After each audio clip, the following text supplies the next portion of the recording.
The adventure can be summarized in the following diagram.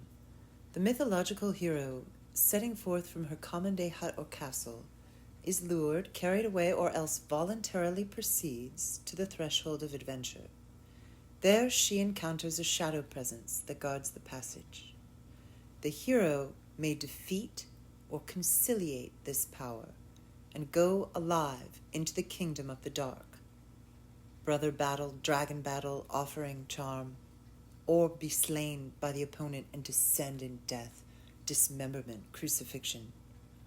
Beyond the threshold, then, the hero's journey through a world of unfamiliar yet strangely intimate forces, some of which severely threaten him, tests. Some of which severely threaten her, tests. Some of which give magical aids, helpers. When she arrives at the nadir of the mythological round, she undergoes a supreme ordeal and gains her reward.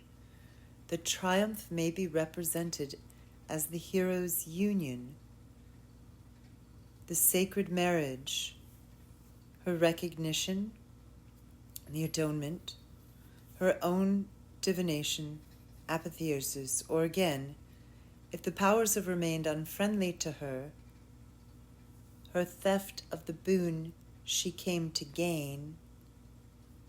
Intrinsically, it is an expansion of consciousness and therewith of being, illumination, transfiguration, freedom. The final work is that of the return. If the powers have blessed the hero, she now sets forth under their protection, emissary. If not, she flees and is pursued. Transformation, flight, obstacle, flight. At the return threshold, the transcendental powers must remain behind. The hero reemerges from the kingdom of dread, return, resurrection.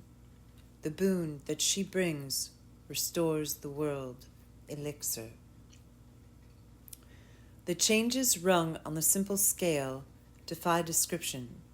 Many tales isolate the great or greatly enlarge upon one or two of the typical elements of the full cycle, the test motif or the flight motif, the abduction.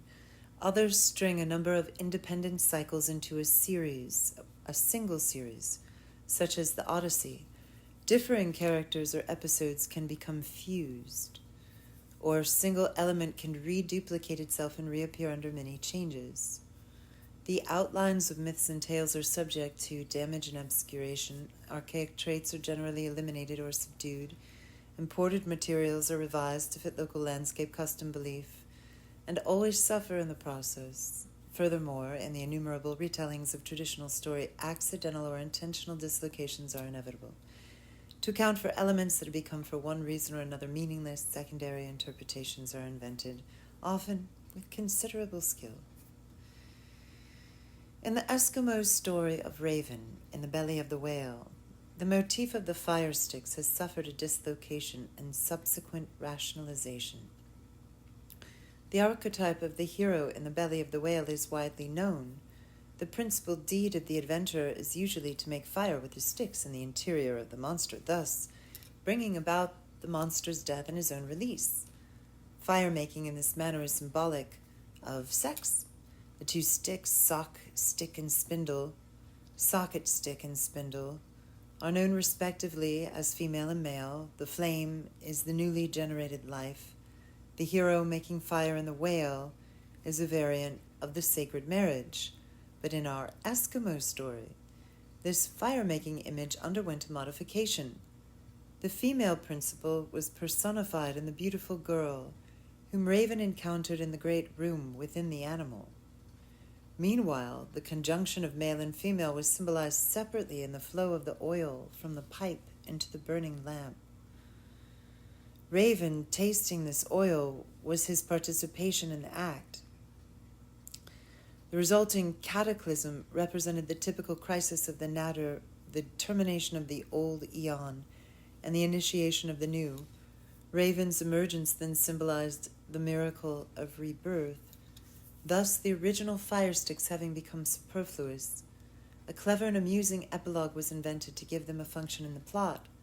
Having left the fire sticks in the belly of the whale, Raven was able to interpret that rediscovery as an ill-luck omen, frighten the people away, and enjoy the blubber feast alone.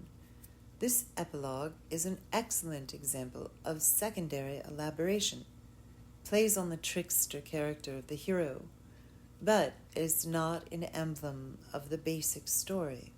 In the latter stages of many mythologies, the key images hide like needles in great haystacks of secondary anecdote and rationalization. For when a civilization has passed from a mythological to a secular point of view, the older images are no longer felt or quite approved. In Hellenistic Greece and in imperial Rome, the ancient gods were reduced to mere civic patrons, household pets, and literary favorites. Uncomprehended inherited themes, such as that of the Minotaur, the dark and terrible night aspect of old Egypto-Cretan representation of the incarnate sun god and divine king, were rationalized and reinterpreted to suit contemporary ends.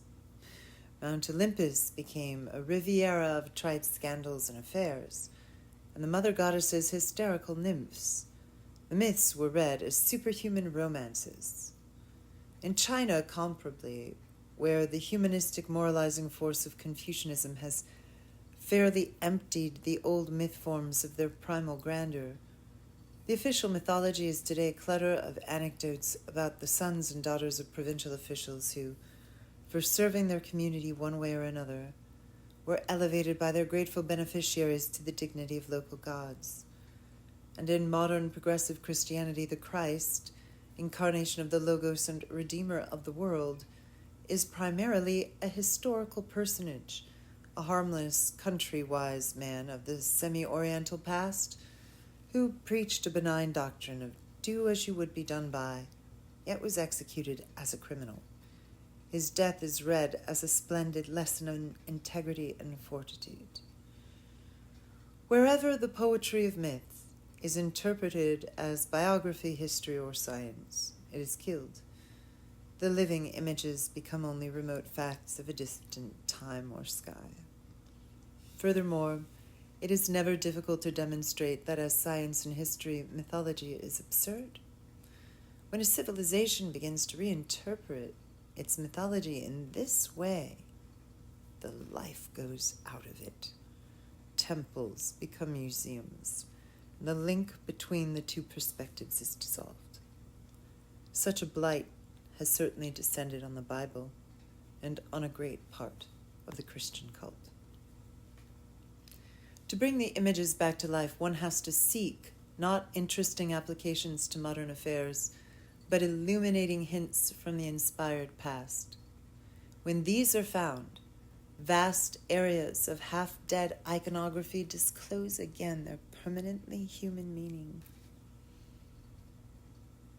On Holy Saturday in the Catholic Church, for example, after the blessing of the new fire, the blessing of the Paschal candle, and the reading of the prophecies, the priest puts on a purple coat and, preceded by the processional cross, the candelabra, and the lighted blessed candle, goes to the baptismal font with his ministers and clergy while the following tract is sung.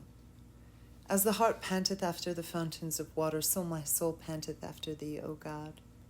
When shall I come and appear before the face of God?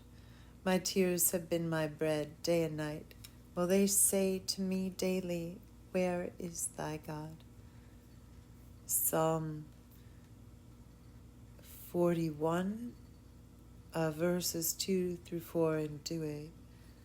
On arriving at the threshold of the baptistry, the priest pauses to offer up a prayer, then enters and blesses the water of the font, to the end that a heavenly offspring, conceived by sanctification, may emerge from the immaculate womb of the divine font, reborn new creatures, and that all, however distinguished either by sex and body or by age and time, may be brought forth to the same infancy by grace, their spiritual mother.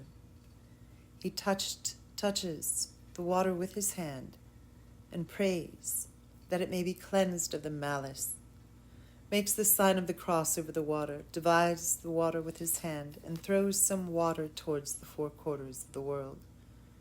breathes thrice upon the water in the form of a cross,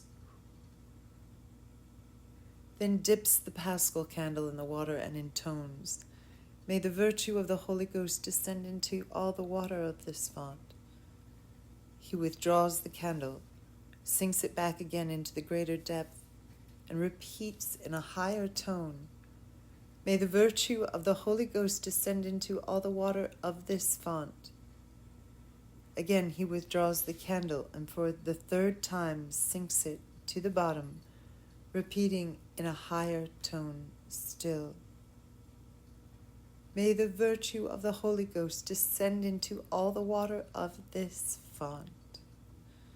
Then breathing thrice upon the water, he goes on, "And make the whole substance of this water fruitful for regeneration."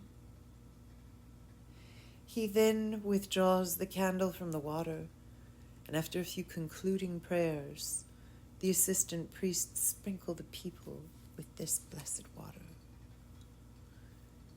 The female water, spiritually fructified with the male fire of the Holy Ghost, is the Christian counterpart of the water of transformation known to all systems of mythological imagery. This rite is a variant of the sacred marriage, which is the source moment that generates and regenerates the world and man, precisely the mystery symbolized by the Hindu lingam. To enter into this font is to plunge into the mythological realm.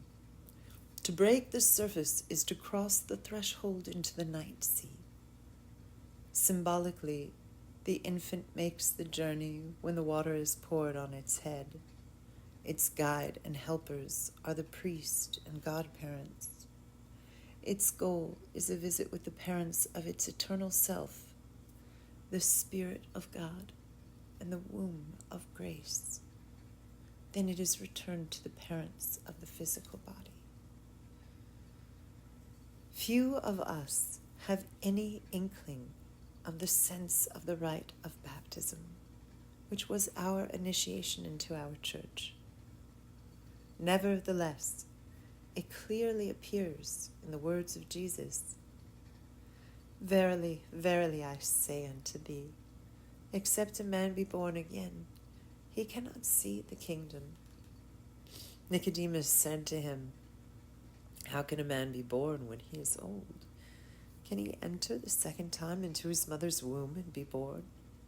Jesus answered, "Verily, I say unto thee, except a man be born of water and the Spirit, he cannot enter into the kingdom."